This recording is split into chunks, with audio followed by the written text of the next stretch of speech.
제2장 신약성경 319페이지 2장 12절부터 14절까지 보겠습니다. 빌립보서 2장 12절부터 제가 봉독합니다. 그러므로 나의 사랑하는 자들아, 너희가 나 있을 때뿐 아니라 더욱 지금 나 없을 때에도 항상 복종하여 두렵고 떨림으로 너희 구원을 이루라. 너희 안에서 행하시는 이는 하나님이시니 자기의 기쁘신 뜻을 위하여 너희에게 소원을 두고 행하게 하시나니 모든 일을 원망과 시비가 없이 하라. 아멘. 오늘 한여름 8월 첫째 주죠. 전할 말씀의 제목은 항상 복종하여 내 구원을 이루라. 우리 개인에게 하는 말씀입니다. 항상 복종해서 내 구원을 이루라, 이런 제목으로 말씀을 생각해 보겠습니다. 예수님 믿는 사람과 예수님 믿지 않은 사람의 삶은 차이가 있습니다. 예수 믿는 사람은 이제 산 것은 우리가 아니요 내 안에 예수께서 사신 것이라, 그렇게 말씀합니다. 또 우리가 믿을 때 십자가로 우리가 죽었음을 믿고 또 하나님이 사신 것을 믿는 게 영생을 얻은 것이고 또 하나님의 자녀가 된 것인 바, 하나님의 자녀가 되기 전의 삶과 하나님의 자녀가 되고 난 후의 삶은 확실히 달라야 합니다. 그리고 또 하나님의 사람이 되고 난 후에 우리가 어떻게 살아야 될 것인가 하는 것을 오늘 본문에서 분명히 말씀해 주고 있습니다. 13절이 그 답이 되는 말씀이죠. 한 번 더 읽어보면 너희 안에 행하시는 이는 하나님이시니 자기의 기쁘신 뜻을 위하여 너희에게 소원을 두고 행하게 하시나니, 그렇게 기록하고 있습니다. 이 말씀을 충분히 이해하죠. 우리 안에 하나님이 계신데 그 하나님이 우리 통해서 일하고 우리 통해서 행하고 싶다는 거죠. 그래서 우리 안에 행하시는 이는 하나님이시니, 그렇게 말씀하고 있습니다. 어떻게 행하느냐? 우리 통해서 하나님이 사시는데 우리 마음에 하나님의 소원을 두는 거죠. 하나님이 기쁜 소원을 우리 마음에 두는 것입니다. 그래서 우리는 우리 마음의 소원대로 사는 사람들이니까 하나님이 우리 마음에 하나님이 기뻐하는 뜻을 두고 우리로 하여금 하나님의 두신 그 뜻을 따라 행하게 하심으로 하나님이 우리 통하여 행하신다, 그렇게 말씀합니다. 그러므로 우리 편에 보면 내게 있는 하나님의 소원을 따라 살려고 애를 써야 합니다. 내가 어떻게 살 것인가? 하나님의 소원에 귀를 기울이고 그 소원함을 듣고 소원을 따라 사는 게 하나님 백성으로서 바르게 사는 것이라, 그렇게 말씀하고 있습니다. 여러분 안에 하나님이 계십니다. 그 하나님이 범사에 우리 안에 소원을 두시죠. 우리가 물으신다면 그 소원을 따라 살아갈 때 하나님은 나를 통하여 사는 것이고 나는 하나님의 뜻대로 사는 것이 되어서 하나님 보시기에 복 있는 삶을 살게 되는 것이다 하는 겁니다. 오늘 빌립보서 2장 13절 말씀을 꼭 마음에 새기셔서 일생에 여러분의 삶의 지침으로 삼았으면 참 좋겠다는 생각이 듭니다. 그런데 이런 삶을 살아야 하는데 잘 안 됩니다. 왜 안 되냐 하면 하나님은 안 보이시거든요. 그리고 하나님은 우리 안에 계시지만 안 보이시고 또 우리 안에 소원함을 두고 행하시니까 그 소원함을 따라 살기가 참 쉽지 않습니다. 하나님이 안 보이실 뿐 아니라 또한 우리가 지금까지 살아온 삶의 습관 같은 것이 있습니다. 태어나서 지금까지 살아온 그 삶의 방법이 있다는 말이죠. 그래서 언제나 우리는 태어나서 살았던 삶의 방법대로 살기가 쉽지 보이지 않는 하나님의 소원함을 따라 살기가 참 쉽지 않다 하는 겁니다. 그러나 반드시 하나님의 소원함을 따라 살아야 한다는 것을 우리에게 말씀해 주고 있습니다. 이게 참 잘 안 되는데 그 예를 한번 제가 들어보면 내 예를 들어볼까 생각합니다. 이번에 조금 전에 제가 휴가 갔다 왔다 했는데 이번에 휴가는 비행기 타고 갔다 왔습니다. 배를 타고 가서 됐는데 비행기 타고 갔는데 요즘은 그 공항에 주차비가 싸서 말이죠. 차를 가져가서 공항에 한 며칠 때 두고 와도 하루에 7,000원이니까 누가 태워 주는 것보다는 그냥 차 가서 공항에 주차장에 대고 갔다 와서 차 타고 오는 것이 훨씬 편할 수 있습니다. 그래서 이제 우리도 이제 차를 가지고 공항에 이제 차 대고 이제 가려고 차를 타고 갔죠. 갔는데 공항 입구에 가니까 지금 공항에 가보면 알 것입니다. 전에와 풍경이 완전히 다릅니다. 공항 주위에 도로에 차가 쫙 정말 빈틈이 없을 만큼 공항 입구에 붙어요. 쫙 돼 있습니다. 그래서 가면 생각하기를 이 사람들이 주차장 되면은 주차비 내야 될까 싶어서 여기 도로에 대놓는 모양이다. 그 주차비가 몇 푼 한다고 이렇게 대놓냐 이렇게 이제 생각하고 갔어요. 그리고 이제 나도 주차장에 차 대려고 갔는데 아니에요. 그게 아니라 주차장이 넘쳐난 거예요. 모든 사람이 차 가지고 주차해놓고 여행 갔다 가리고 그 차를 전부 공항에 가서 내놓았는데 주차장이 넘치니까 이제 바깥까지 쫙 대놨어요. 그 공항 입구에부터 쫙 정말 빈틈이 없어요. 그래서 주차장에 차를 대고 그리고 이제 비행기표를 타고 가야 되는데 차 댈 데가 없는 겁니다. 주차장에 들어갈 때는 줄을 쫙 서서 언제 될지도 모르고요. 굉장히 당황이 돼서 이러다가는 차도 대지 못하고 또 비행기표도 못 끊겠구나 이렇게 생각하고 이제 공항 밖으로 나갔죠. 공항 밖에 가면 주차장들이 많이 있거든요. 민간 주차장 좀 비싸지만 그러나 그 민간 주차장도 갔더니 전부 예약이 돼서 예약 안 된 차들은 못 되는 겁니다. 아무리 헤매도 없어요. 그러니까 이제 이리저리 헤매다가 공항 옆에 그 동네가 있습니다. 작은 동네 있는데 어느 동네 어느 집 이제 담 옆에다 댔죠. 담 옆에다 이제 대고 왔는데 제가 볼 때는 그냥 안전한 곳인데 대고 왔는데 와서 이제 표를 끊고 비행기 타고 이제 가는데 이 마음이 좀 뭐랄까요 불편한 겁니다. 왜냐하면 가만히 생각해 보니까 하루 조금 됐다가 차를 빼면 괜찮은데 이게 3박 4일쯤 된 남의 집 옆에다 대놔 있으니까 이게 좀 불편하더라고요. 하루 종일 불편했습니다. 마치 어떤 불편이냐 하면 몰래 재짓고 들킬까봐 조마조마한 것처럼 그렇게 불편했어요. 이렇게 조마조마하고 있는데 아니나 다를까 밤 7시 되니까 전화가 왔어요. 전화가 와서 차 빼라고 막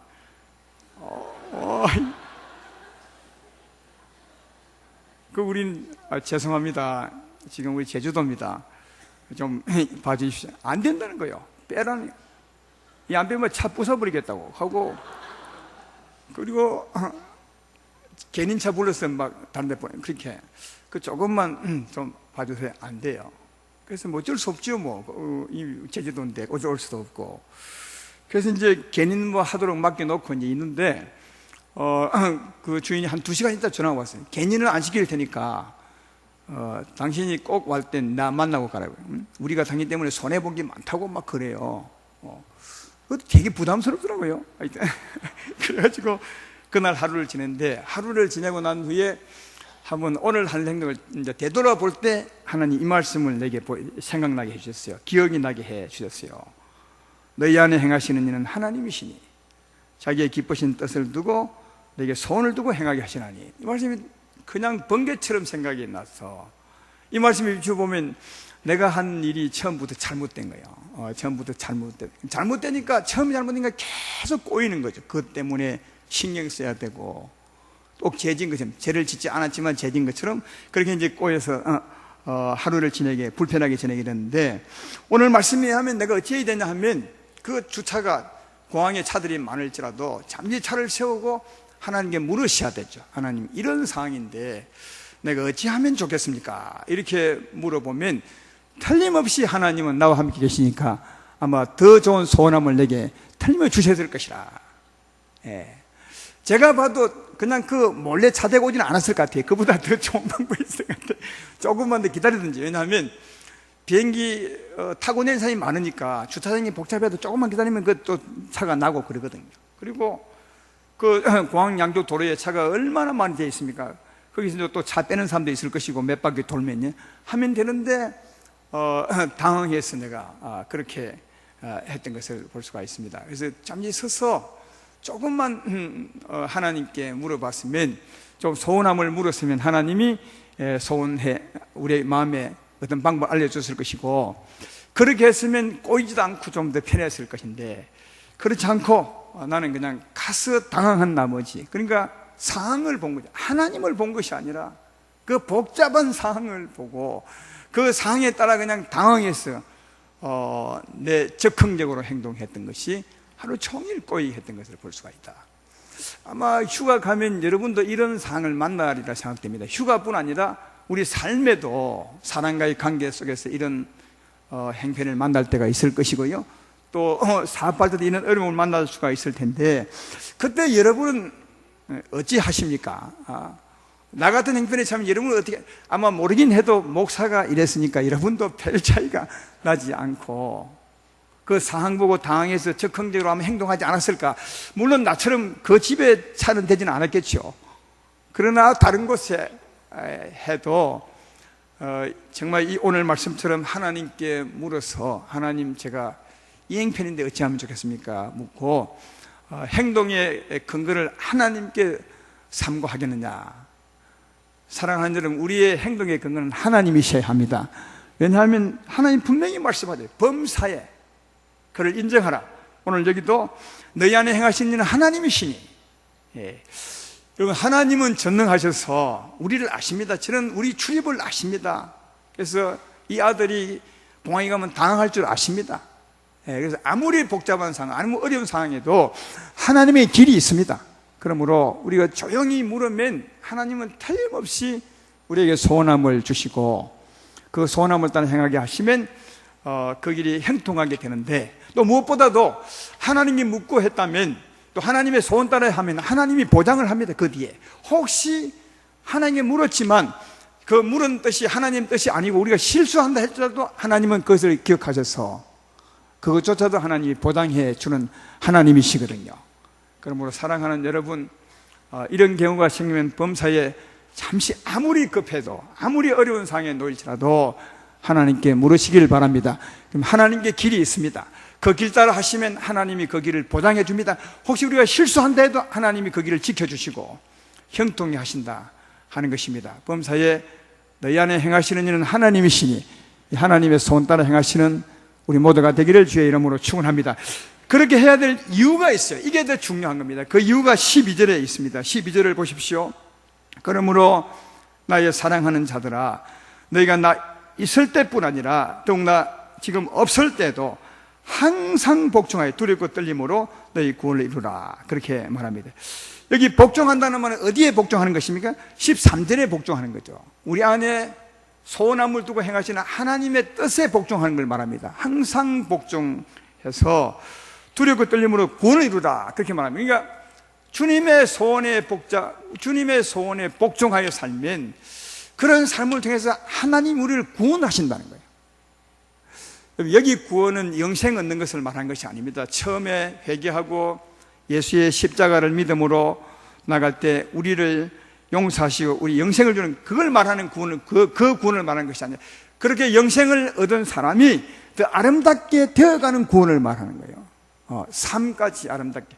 여러분 생각해 보십시오. 우리의 구원은 예수님처럼 예수님의 장성한 분량에 이르는 것이 우리 구원이거든요. 먼저는 예수의 생명을 얻어야 영생을 얻는 것 아니겠습니까? 생명을 얻는 것이 구원이라면 생명 얻은 사람으로서 예수님처럼 사는 게 온전한 구원이에요. 예수님처럼 살려면 우리의 생각을 버리시고 범사에 예수님을 따라 사는 사람이 될 때, 다시 말해 내 삶의 지식을 버리고 범사에 주께 묻고 주님의 뜻을 따라 살아갈 때 예수님처럼 되는 거거든요. 생명도 예수 생명을 얻고 그 생명 얻은 사람으로서 삶도 예수님처럼 되는 것.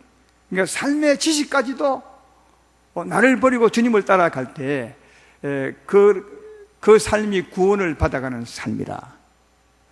그러면 이런 구원은 주의 뜻에 복종할 때 그런 구원이 이루어지기 때문에 오늘 이렇게 말씀하는 것입니다. 그래서 성경도 영생을 얻은 것만 구원이라 하지 않고 영생을 얻었으면 그 지식에까지 좀 변화되어 가라고 우리에게 요구하고 있는 것을 발견해 볼 수 있습니다. 골로새서 3장 10절에 이렇게 말씀합니다. 너희는 새 사람을 입었으니 이는 자기를 창조하신 이의 형상을 따라 지식에까지 새롭게 하심을 입은 자니라. 그렇게 말합니다. 영생을 얻은 게 구원의 전부가 아닙니다. 영생 얻었다면 우리 삶의 지식까지도 주의 뜻을 따라 살아갈 때 그때 점점점 더 구원에 이르게 가게 된다는 사실을 알 수가 있는 거죠. 우리가 영생 얻은 것만이 구원이라면 이 땅에 예수 믿고 난 후에 바로 천국 하나님이 데려가실 겁니다. 그러나 영생 얻었지만 천국을 하나님이 데려가지 않고 이 땅에 두신 이유가 뭐겠습니까?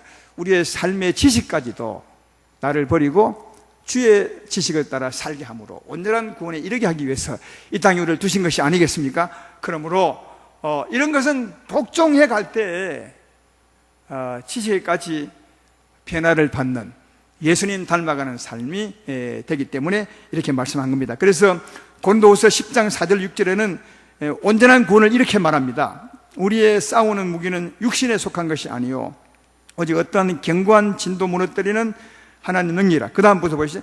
모든 이론을 무너뜨리며 하나님 아는 것을 대적하여 높아진 것을 다 무너뜨리고 모든 생각을 사로잡아 그리스도께 복종하게 하니 너희의 복종이 온전하게 될 때 모든 복종하지 않는 것을 벌하려고 준비하는 중에 있노라. 이게 삶에 대한 구원을 말합니다.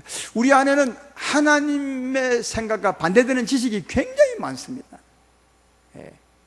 하나님은 이렇게 살기 원하는데 우리는 대부분이 반대죠. 이렇게 살기를 원하는 삶의 지식을 가지고 있을 때가 많습니다. 그 모든 지식을 전부 다 버리고 하나님께 맞지 않는 모든 생각을 전부 버리고 하나님의 생각을 따라 온전히 복종해 갈 때 그게 온전한 구원에 이르는 사람이라는 거죠. 하나님은 그런 구원에 이르기를 바란다고 말씀하고 있다 하는 겁니다. 이런 구원을 받으려면 범사에 오늘 말씀처럼 잠시 머물러서 하나님 어찌하면 좋겠습니까? 내 생각은 이런데 하나님의 소원은 어떤 것입니까? 물으시면 하나님의 소원을 우리 안에 말씀해 줄 줄로 믿습니다. 그래서 내 생각을 버리고 그 소원함을 따라갈 때 나를 항상 버리고 주님을 따라갈 때 점점 구원에 이르게 된다. 그렇게 말씀하고 있죠. 그래서 항상 복종하여 두리고 떨림으로 너희 구원을 이루라 이렇게 말씀하고 있습니다. 오늘 본문 앞에는 예수님의 삶과 그 삶의 결과에 대해서 설명하고 있는 말씀이 있습니다. 한번 그 앞에부터 읽어볼까요?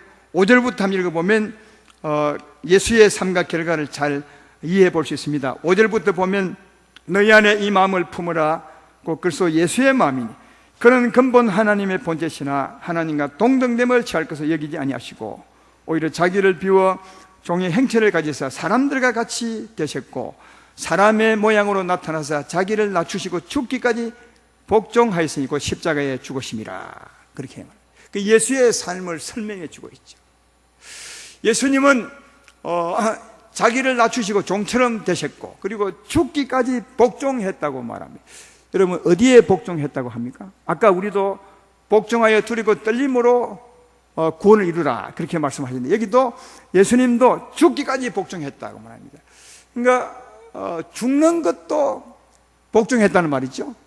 이게 죽기까지 복종한 건데 누구에게 복종했다는 것입니까? 하나님의 소원입니다. 하나님의 소원입니다. 그러니까 예수님 안에도 하나님이 계십니다. 그래서 언제나 예수님은 그 제자들에게 설명할 때 내 안에 하나님이 계심을 알지 못하느냐? 내가 말하는 것은 내가 말하는 것이 아니라 하나님의 말이라. 하나님께서 나를 통해 말씀하시고 그 말씀대로 일하시는 것이라. 지금도 하나님은 나를 통하여 일하고 계시느냐 이렇게 늘 말씀하신 것은 예수님은 언제나 자기 뜻대로 산 것이 아니라 아니나 하나님의 소원에 복종했다는 거예요. 근데 어느 정도 복종했냐? 죽기까지 복종했다. 죽는 것도 하나님의 소원 따라 죽었다는 거죠. 여러분 이게 대단한 겁니다. 우리는 정말 이 근처도 잘 못 갈 것 같아요. 한번 휴가 가보면 알아요. 제가 아까 휴가 가보려 했죠. 이 대학배체 가보면 정말 불편함이 이루 말할 수 없어요. 불편함이. 여긴 편하죠. 마음도 즐겁고 다 편해요. 그러나 가면 불편하거든요. 불편하면 그 조금 불편한데도 짜증이 나고 주의 소원 따라 살기는커녕 전혀 못 살 때가 참 많다. 조금만 불편해도 못 사는데 우리들은 조금만 손해봐도 못 사는데 예수님은 죽는 것조차도 하나님의 뜻에 복종했대요. 죽는 것도 하나님의 소원, 예수님 안에 소원함을 두고 행하시는, 그러니까 하나님이 예수님께 소원을 주셨죠. 내가 이 내 백성을 살리기 위해서 내가 십자가 길을 가면 안 되겠느냐? 네가 십자가 짊어지고 내 백성을 구원하면 안 되겠느냐? 이런 소망을 하나님이 예수 안에 두셨고 예수님은 그 하나님의 소원에 죽기까지 복종했다는 거죠. 굉장한 거죠. 이 하나님, 우리는 예수님의 삶을 생각할 때 예수님은 하나님의 아들이시니까 하나님의 인도가 특별했을 거다. 범사에 예수님 곁에서 아들아 이렇게 가라, 아니면 이렇게 가라, 아니면 바로 가라, 이렇게 말해 주었다고 생각하는데 아닙니다. 예수님이 산 삶이나 우리의 삶이나 동일합니다. 예수님 안에도 하나님이 계셔서 하나님의 소원함을 두고 인도하셨고, 우리도 하나님이 오셔서 우리에게 오늘 말씀처럼 소원함을 두고 인도하십니다. 근데 예수님은 하나님의 그 작은 소망에 죽는 것까지도 복종했다고. 그렇게 여기 복종이라는 말을 보요. 복종은 전적으로 순종하는 게 복종이거든요. 예수의 삶이 그랬다는 겁니다. 그러므로 예수님이 그런 삶을 살았으므로 9절부터 11절까지 보라고요. 이러므로 하나님이 그를 지극히 높여서 모든 이름 위에 뛰어난 이름을 주사 하늘에 있는 자들과 땅에 있는 자들과 땅 안에 있는 자들로 모든 무릎을 예수 이름에 꿇게 하시고 모든 입으로 예수 그리스도를 주라 시인하여 하나님 아버지께 영광을 돌리게 하셨느니라. 어떻게 했기 때문에? 이러므로 그가 죽기까지 십자가 길을 가졌으므로, 하나님의 소원에 복종하여 죽기까지 하였으므로 하나님이 그를 지극히 높여서 만주의 주로 삼으셨다고 그렇게 말씀하고 있는 거죠. 그러니까 이 말씀에 의하면 주님이 죽기까지 순종했으므로 그가 하늘에서 굉장히 높임을 받았다고 말하고 있죠. 그러고 난 후에 오늘 본문 12절을 한 겁니다. 12절을 보십시오. 그러므로 나의 사랑하는 자는 너희가 나 있을 때뿐 아니라 더욱 지금 나 없을 때도 항상 복종하여 두렵고 떨림으로 너희 구원을 이루라. 이렇게 이어지고 있음을 발견해 볼 수 있습니다. 예수님께서 죽기까지 복종함으로 하나님께 지극히 높임을 받았던 것은, 너희도 이 땅에 살 동안 너희 안에서 하나님의 소원을 따라, 아니 소원을 두시 인도하시는 하나님의 소원을 따라 복종하면, 예수님처럼 복종하면 하나님이 너희를 높일 것이라. 그래서 너희도 예수님처럼 하나님의 소원에 두렵고 떨림으로 복종함으로 너희 구원을 이루어 가라. 그렇게 말씀합니다. 그리고 오늘 13절은 오늘 아까 읽었죠. 14절에 모든 일을 원망과 시비가 없이 하라. 누구에게 원망과 시비하지 말라는 겁니까? 우리 안에서 인도하시는 하나님의 뜻에 원망하지 말고, 우리 안에 행하시는 하나님 뜻에 시비 걸지 말고 복종하라. 그렇게, 이것이 구원받는 길이라고 그렇게 말씀하고 있습니다. 아름다운 교회 성도 여러분, 여러분은 예수를 믿음으로 영생을 얻었습니다. 이미 구원을 받았습니다. 그러나 구원받은 사람으로서 예수님처럼 높임을 받으려면 예수님이 가신 길을 가야 함을 알 수 있습니다. 예수님은 죽기까지 하나님의 소원에 복종함으로 하나님 그를 지극히 높이셨다 했습니다. 그것처럼 우리도 우리 안에서 인도하시는 하나님의 소원함에 복종하면, 두렵고 떨림으로 복종해 간다면 하나님이 우리를 지극히 높이셔서 아름다운 구원에 이르게 될 줄로 믿습니다. 그러므로 범사에 하나님의 소원에 원망하지 말고 시비 걸지 말고 복종해서 여러분의 구원을 남은 생에 이루어가기를 주의 이름으로 축원합니다. 또한 여행 가서 한 가지 배운 것이 있다면, 아니 진작 배운 거지만 오늘 말씀해 드리고 싶은 게 있다면, 우리가 좀 잘못해서 꼬였으면 그 꼬인 일에 대해서 너무 걱정하지 말고, 이미 꼬였는데 어쩌겠습니까? 걱정하지 말고 그냥 하나님께 맡기고 또 안 꼬인 것처럼 즐겁게 지낼 수 있어야 된다는 거죠. 예. 여러분, 일이 꼬였습니다. 잘못해서 꼬였어요. 예. 그럼 꼬였으면 그 꼬인 것 때문에 하루 종일 고민하고 살아야 하나요? 이미 꼬였으니까 그럴 필요가 없어요. 그냥 꼬였으니까 꼬인 건 꼬인 대로 두고 하나님께 맡겨놓고, 우리는 여전히 하나님의 은혜가 있는 것이니까, 하나님이 함께 계시니까 은혜로 하나님의 평강으로 사는 게 참 중요한데, 사람이라 이게 잘 안 돼요. 정말 잘 안 돼요. 저도 이 말씀을 아니까 차를 끄기 태어나고 찝찝하지만 마음이 그래도 은혜로 살려고 애를 쓰는데 계속 그놈이 생각이 나는 거예요. 우리 사람이라 그런 것 같아요. 그러나 그래도 그리 살아야 하는 것입니다. 왜냐하면 고민해서 뭐 하겠어요? 고민한다고 그 문제가 해결되는 것입니까? 고민한다고 영원히 삽니까? 오히려 영원히 더 힘들고 어렵죠. 그래서 이미 잘못하게 꼬인 문제는 하나님께 맡기고, 하나님이 풀어줄 길을 맡기고, 우리는 하나님의 은혜를 사는 게 참 중요한데 이게 참 잘 안 돼. 그러나 안 돼도 이렇게 사는 게 참 중요합니다. 하나님은 그렇게 살라고 합니다. 할 수 없는 일을 괜히 고민해서 뭐 하겠어요? 언젠가 한번 말씀드리고 싶었는데 오늘 말씀드리면 우리가 살다 보면 우리가 어찌할 수 없는 일이 있어요. 정말 어찌할 수 없는 상황이에요. 그때는 그냥 어찌할 수 없으니까 어찌할 수 없이 하나님께 맡겨버리는 길밖에 없어요. 내가 차를 대놓고 제주도로 갔는데 어찌할 수 있겠어요? 열쇠가 집에나 있으면 누구에게 부탁이나 하지. 열쇠도 가져가 버렸는데 방법이 없는 겁니다. 그때는 그냥 어찌할 수 없으니까 하나님의 긍휼을 바라는 길밖에 없어요. 하나님께 맡기고 은혜로 지내는 게 참 좋은데 이게 진짜 사람인지라 잘 안 되더라고요. 그래도 이렇게 살아야 맞는 것입니다. 근데요, 하나님은 우리가 실수했지만 그 실수도 우리를 보호해주고 구별해 주시더라고요. 야곱이 외삼촌 집에 살다가 외삼촌에게 많이 당했죠. 10번이나 재산을 빼앗기고 사기당했어요. 야곱이 외삼촌 집에서 하나님의 사람이지만 하나님의 사람이라도 그렇게 당할 수 있는 것 같아요. 야곱이 그렇게 10번이나 당한 걸 보면. 그러나 마지막에 하나님이 큰 은혜를 베풀어 주어서 정말 이 야곱이 외삼촌에게 미안할 만큼 재산을 많이 가지게 돼요. 부당하게 가진 것이 아닌데 하나님 은혜로 재산을 많이 가지게 되는데 외삼촌을 보니까 너무 이상한 겁니다. 뭐 꼭 도둑질 한 것처럼 그리 하지 않았는데 하나님의 은혜였는데 그래서 이 야곱이 몰래 도망을 치죠. 외삼촌 때문에. 외삼촌 몰래 도망가요. 왜냐하면 그 많은 재산을 가지고 나가는데 외삼촌이 보내줄 리가 없거든요. 그래서 이제 몰래 이제 도망을 치듯이 도망가는데 이걸 외삼촌이 3일 후에 알고 달려오죠. 자기 가솔들을 데리고 야곱을 잡으러 오지 않습니까?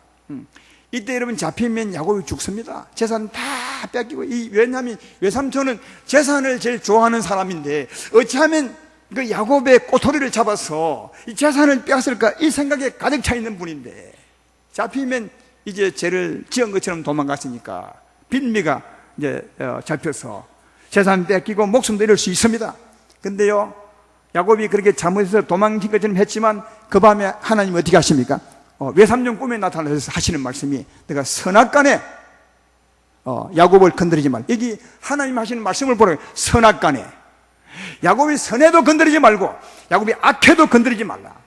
이렇게 하나님이 외삼촌을 위협합니다. 그래서 외삼촌이 이 하나님의 위협함을 듣고 굉장히 두려움을 느끼고 야곱을 조용히 보내주거든요. 그러니까 하나님의 백성들이 조금 실수한다 해도 하나님은 그것을 보호해주고 구별해준다는 사실을 알 수가 있습니다. 이 말은 실수하라는 말이 아니에요. 실수했다 하더라도 하나님 백성은 하나님이 구별해 주십니다. 왜냐하면 주님이 우리를 죄에서 구원하시고 저주에서 다 건져내신 하나님의 백성이기 때문에 그렇습니다. 그러므로 혹시 할 수 없는 일이 있거든 하나님께 맡기시고 하나님의 긍휼을 바라시기를 주의 이름으로 축원합니다. 아까 그 아저씨가 내게 얘기했잖아요. 여행 끝나면 금요일날 꼭 나 좀 만나고 가라고. 손해본 게 많다고 그렇게 이제 했는데 금요일 된데서 또 살살 겁이 나더라고요. 그 아침에 이제 비행기 타러 공항에 가는데 전화가 왔어요. 그 집 아줌마가 전화 와요. 그 아줌마 전화를 제가 알잖아요. 근데 하는 말이 아저씨 오늘 우리가 먼 데 여행을 갑니다. 그래요. 여행 갑니다.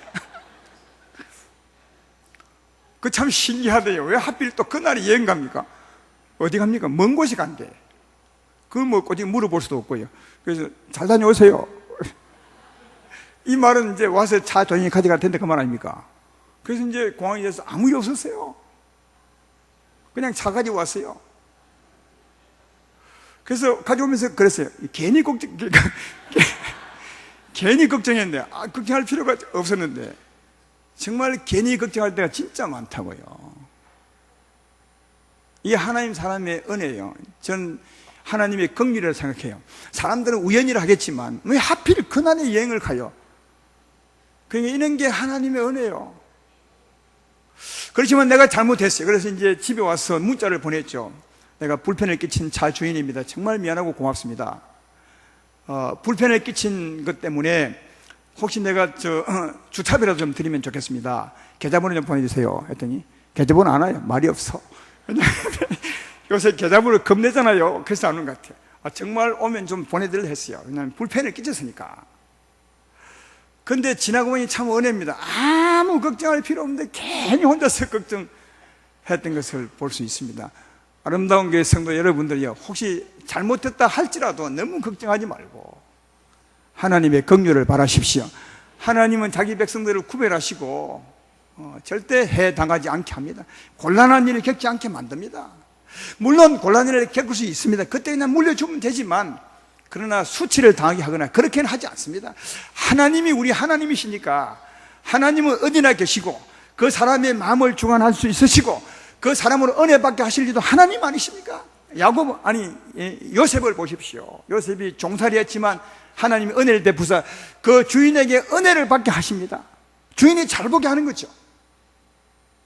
감옥에 갇혔지만 감옥에서 또 요셉은 간수에게 은혜를 받게 합니다. 하나님이 간수의 마음을 주장해서 자기 아들을 잘 보게 만든 거죠.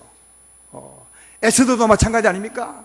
왕에게 나갔을 때 다른 사람 같으면 죽었을 것입니다. 그러나 하나님 왕의 마음을 만지다 굉장히 이쁘게 보게 만듭니다.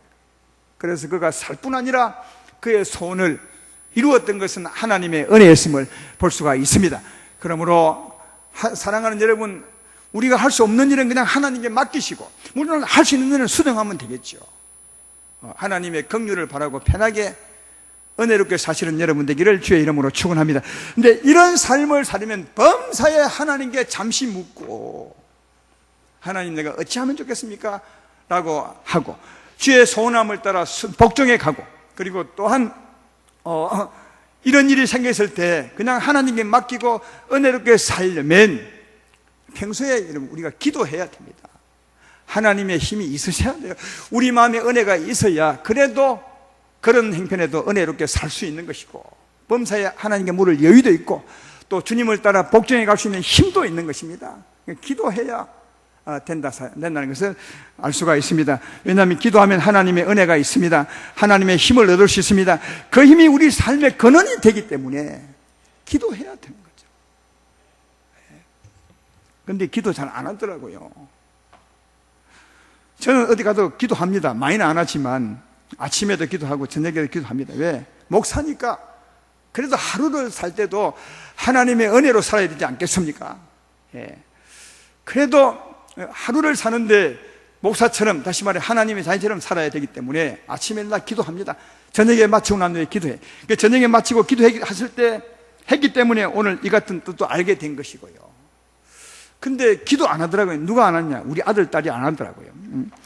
우리 아들하고 며느리가 안 하더라고요. 우리 3일, 3박 4일 쓰는데 제가 유심히 관찰을 해봤죠. 아침에 일어나서 기도하는가? 안 해요. 안 하고 그냥 바로 출발하는 거죠. 저녁에 와서 자기 전에 기도하는가 봤어요. 안 해요. 또 그냥 자요. 저녁에는 물론 이제 예배를 드려요. 우리가 밤 예배, 가정 예배를 드렸기 때문에 하는데, 그때도 기도하다 보니까 동생 기도도 할 줄 몰라요.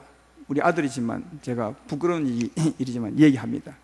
왜냐하면 우리 교회 청년들은 그렇게 하는지 모르겠어요.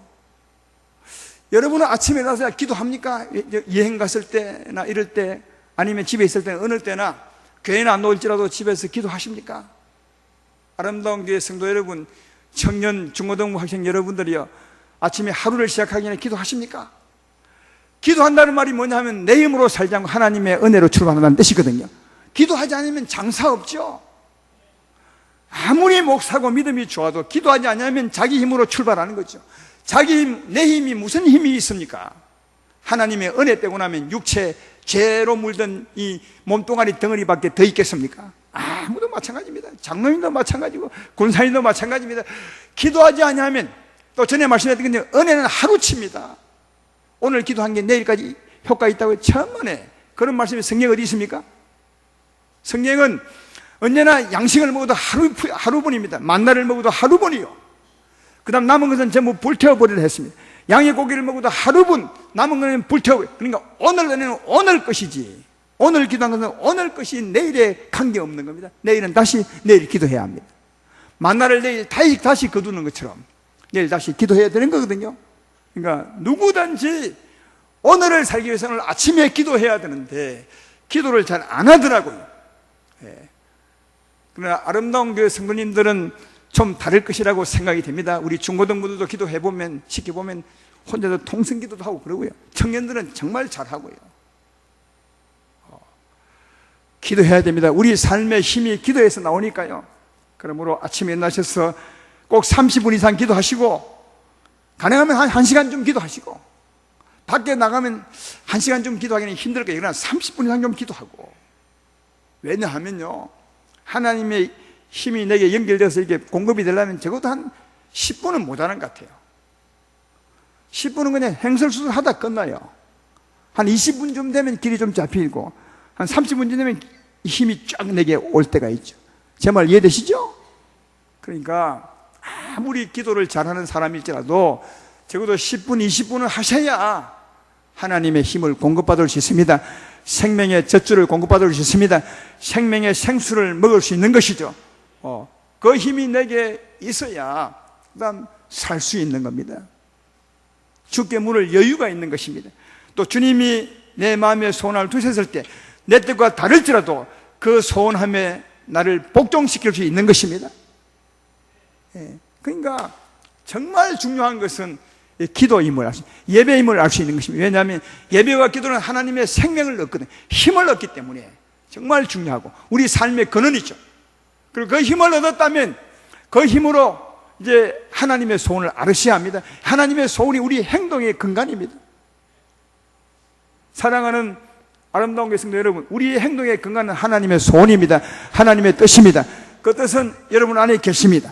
하나님께 물으시면 주께서 우리에게 말씀해 줄 줄로 믿습니다. 우리 행동의 근간은 하나님의 소원, 하나님의 뜻입니다. 반드시 물으시고 그 뜻을 아셔야 합니다. 그리고 우리가 할 일은 복종하는 겁니다. 순종이 아니라 복종하는 겁니다. 기도하시고 하나님의 힘을 입으시고 하나님의 소원을 들으시고 그 소원에 복종해 감으로 어떻게 해요? 우리의 구원이 이루어져 간다는 거예요. 우리의 복이 쌓여져 간다는 사실을 알 수가 있습니다. 오늘 12절에 보면 항상 복종하여 두렵고 떨림으로 너희 구원을 이루라. 이 말은 항상 복종하지 않으면 절대로 구원이 안 이루어진다는 거예요. 주님의 소원에 나를 버리고 복종하지 아니하면 구원이 안 이루어지는 거예요. 구원에서 구원으로 나가지 않는다는 말이고, 항상 복종하여 두렵고 떨림으로 구원을 이루라. 이 말 속에는 반드시 그렇게 해야 된다고 말씀하고 있는 것입니다. 따라서 기도하시고 힘을 얻으시고 주의 소원을 따라 복종해 감으로 두렵고 떨림으로 구원을 이루어가는 복 있는 아름다운 교회 성도님 되기를 주의 이름으로 축원합니다.